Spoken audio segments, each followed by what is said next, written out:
You miss 100% of the shots you don't take.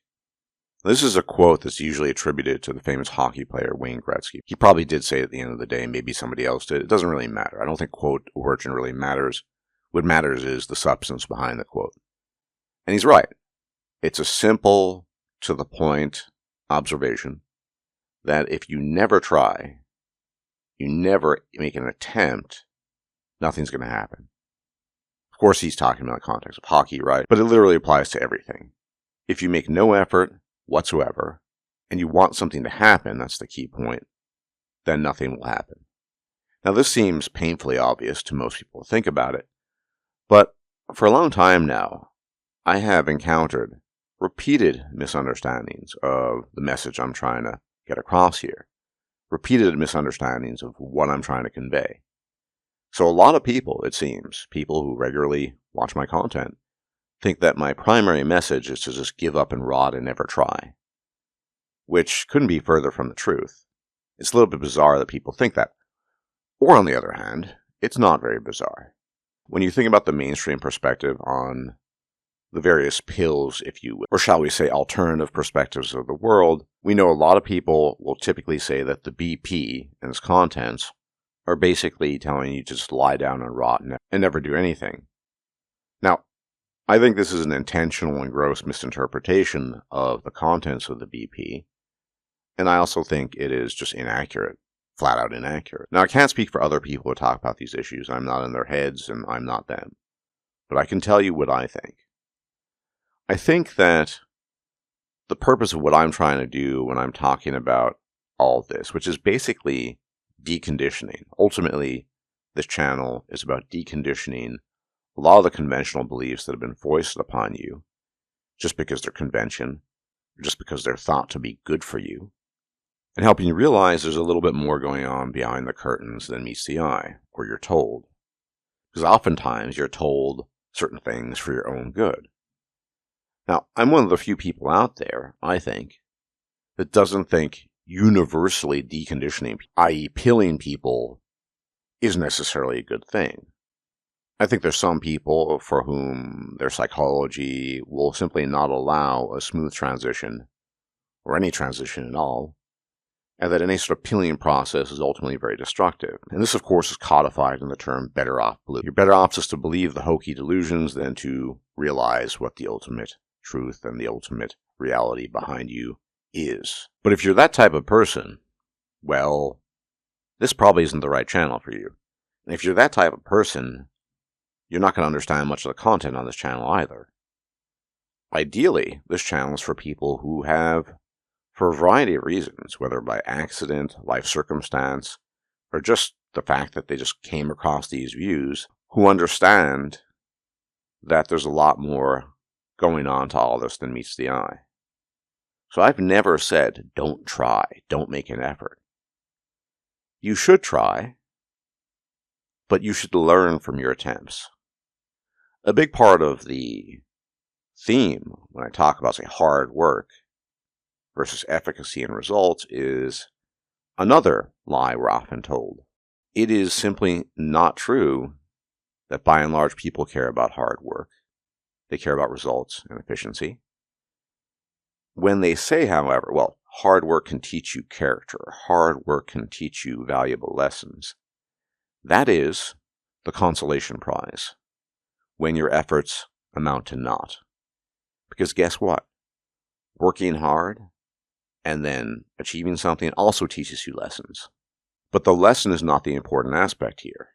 The important aspect here is whether you got the results or not. Now, effort can be important, but you need to learn how to channel your efforts. If you're doing something, repeatedly messing it up and it's not leading anywhere, then anyone in his right mind would then say you need to reconsider your methods and your approach. And I think that's just common sense, right? However, there are many people out there, many men specifically, that have tried various things to achieve various goals. They've tried more than one method and approach. They've tried maybe 3, 4, 5, 6, maybe a dozen. And they just stumble upon failure. And the harsh reality is that not everyone is cut out to do everything. And me pointing that out and saying that is not meant to demotivate or meant to take away from people making an effort. It's meant to make people think more intelligently about the choices they're making and the methods that they're applying. So, for example, if you try to lose weight for a long period of time simply by counting calories and having 6 meals a day and it hasn't worked, you might want to try a different method. For example, intermittent fasting. Now, I don't think intermittent fasting is special beyond being a tool to achieve an end. I don't think it brings special benefits. There's no evidence to suggest that, having looked into studies, etc., etc. But a lot of people seem to work more efficiently and are able to function better when they have a timed meal restriction. Say they can only eat things within a 6-hour window. Okay. And then they just stop. That's an example of somebody saying, well, look, this other method didn't work. I'll try a different one. But ultimately, we need to be honest that there are methods that will work for no one, because some people are just not conceived as such for doing certain things. And a big part of this channel is meant to put an end to the gaslighting that has been inflicted upon broad swaths of society, and specifically men. Men have been told many, many things. So have women, by the way. Women have been gaslit too. As I've said before, there's a litany of fairy tales that have been fed to women as well. But specifically, men have been told all kinds of nonsense. And through no fault of their own, they will sometimes pursue this nonsense, or they will try to pursue goals within the framework of said nonsense. And that's the problem. For example, very classic one, very simple one, lookism. Your looks really do determine so much in your life. Not everything, but a whole lot, right? If you listen to people out there, you listen to the common wisdom, the common conventional apologia, they'll say, no, what counts is what's on the inside, or your efforts, or your personality. At best, they'll say your looks count for very, very little. It'll just get your foot in the door, something like that. By the way, even granting that, let's say looks only got your foot into the door and nothing else. That's huge. If looks get your foot into the door on a wide variety of fronts, from relationships to work to other things, I'd say that's a lot. But obviously, it's a lot more than that. Looks do a lot more than just getting your foot into the door. They can be highly deterministic of life outcomes, as I explained in the recent Path of Least Resistance video. Because, yeah, they do a lot more work than just get your foot in the door. But that's besides the point. Becoming aware of these things in an ideal situation will help you navigate the world in accordance with how the world actually is, in a manner that will help you as an individual. Because we're all different. We all have our different limitations. Some have way more than others. Some have very few limitations. But regardless of how you are as an individual, we all are occupying the same reality.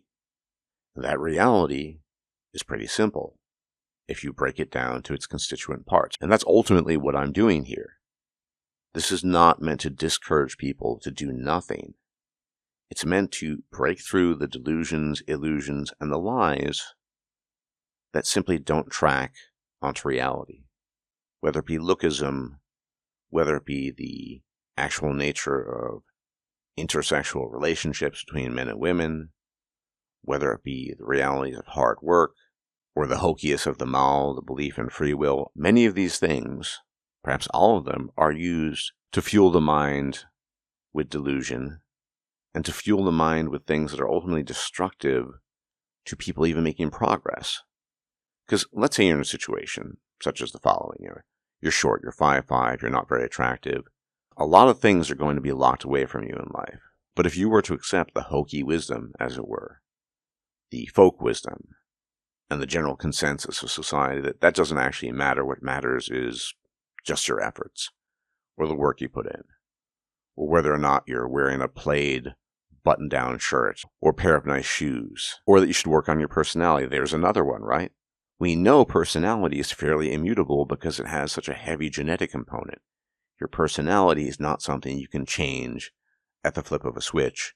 If any changes are possible, it requires decades of reverse engineering.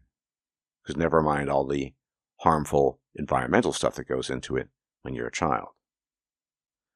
So, If you're that guy, what are you supposed to do? In that case, you're better off knowing the reality, because whatever joy you might be able to extract from life, whatever opportunities present themselves to you, you need to be able to apprehend these things within the context of your own limitations. And if you're 5'5" and not very attractive as a man, you have a lot of limitations. It's just a fact. That doesn't mean you shouldn't try. It doesn't mean you should do nothing. It means you should take the shot, as it were, to go back to the hockey analogy, within the context of awareness, rather than blindly believing in and trusting in what are effectively societal memes that have been propagated for decades, if not centuries, simply to keep you in a state of ignorance. That's the point. The point is deconditioning.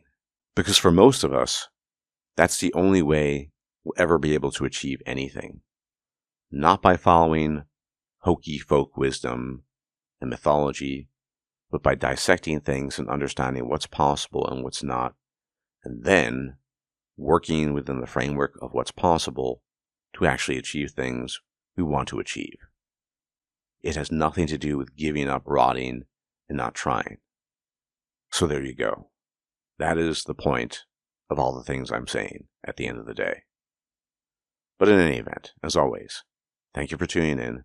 Many special thanks to my very generous patrons on Patreon and my generous donors on PayPal. You guys are the best. Without you, this channel simply could not exist. Thank you so much. And if you can engage in the usual YouTube channels of liking the video, sharing the video, leaving a comment, subbing if you're not a sub, be much appreciated. If I'm still alive, I'll check you out then. Until then, may the gods truly watch over you. Bye-bye for now. If you liked this video, please like, share, and subscribe. And if you enjoy my content, please consider making a donation or becoming a patron. Thanks for watching.